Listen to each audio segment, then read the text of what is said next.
back to the Nintendo Wii, a console I've only hit once on this channel. Like I said last time, we got Mario Party 8 for the Nintendo Wii. I've had very limited experience with Mario Party games as we were a PlayStation household when I was growing up.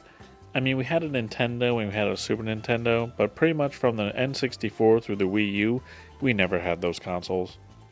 I do have experience with party games as I reviewed SpongeBob Lights Camera Pants, and I've played a couple others, but obviously Mario Party is one of the most well-known party games to ever exist. From what I can tell on the internet, this game gets a lot of hate because of the motion controls, and I wasn't really bothered by that much. I mean, I would prefer to not have them, but it definitely made certain game modes more accessible to other players. What can really determine how fun of a game you have in this game is the board you play on, and there's definitely a wide quality range to work with here. What I believe to easily be the best board in the game is the Goomba Booty Boardwalk. It's simple, easy to understand, and it really undervalues coins in winning mini-games, which again I think is very important for a fair, equal game with people who aren't gamers. Next is the Koopa Tycoon Town, where the goal is to bid up hotel prices to get stars. It's a little complicated and obviously stresses coins a lot more, but other than that, it's a pretty solid board. The Donkey Kong one and the Shy Guy Train one are very meh. They just don't offer a whole lot and it seems someone's always getting the short end of the stick. King Boo's Haunted House is just god-awful. I hate the layout, I hate the board rules, there's nothing I like about the board. Well, with that out of the way, I should go over a couple of the minigames, as I definitely can't hit all of them, but I'll try to point out the good ones and the bad ones. I would say a vast majority of the 1 vs 3 minigames are always stacked in someone's favor. I think they're supposed to be relatively even, but either the 1 or the 3 people get a massive advantage. The Chump Rope minigame is a prime example, where one player will win almost every time. I believe I've only seen someone survive the Chump Rope once, and it was extremely hard fought.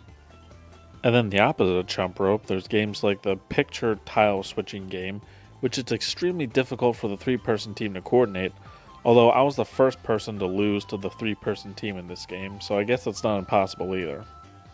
I do think it's amusing when 1 or 2 people from the 3-person team get knocked out of a game, and you're all rooting for one person to win because they're carrying all the responsibility for the team to win. It leads to some great moments.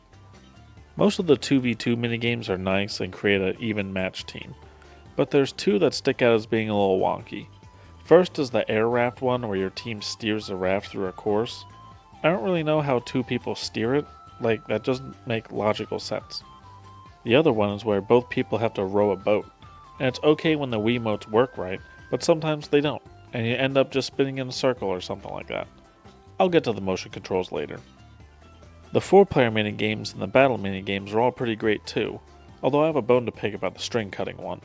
That one is absolutely random, and I hate it.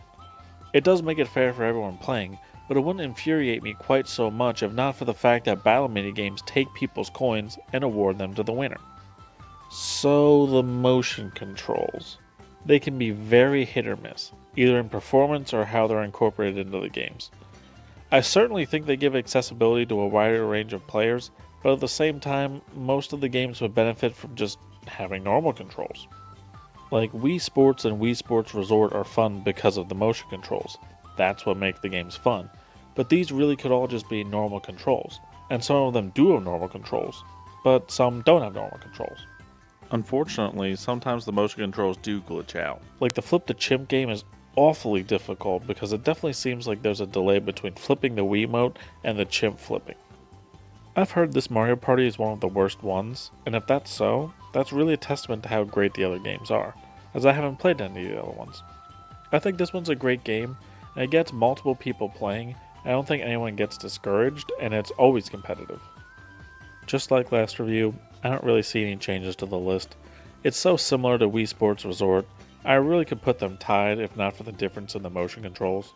Like I said before, Wii Sports Resort is fun because of the motion controls, and Mario Party 8 is fun despite the motion controls. Well, I don't really have much to say after this review, so I hope you enjoyed watching. Another review should be coming shortly.